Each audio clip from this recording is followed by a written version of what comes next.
Department of Education ang pagpapatupad ng trimester academic calendar upang matugunan ang learning gaps na nararanasan ng mga mag-aaral dahil sa madalas na pagkaantala ng mga klase.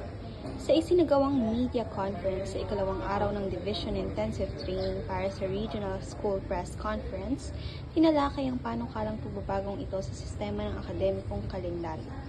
Ayon kay Mary Ruth S. Salonga, Curriculum Implementation Division Chief ng Schools Division Office at Gapan, isa sa mga dahilan ng panukala ay ang pagkawala ng maraming araw ng pagtuturo sa mga nagdaang school year. Batay sa pagsusuri ng 2nd Congressional Commission on Education on EDCOM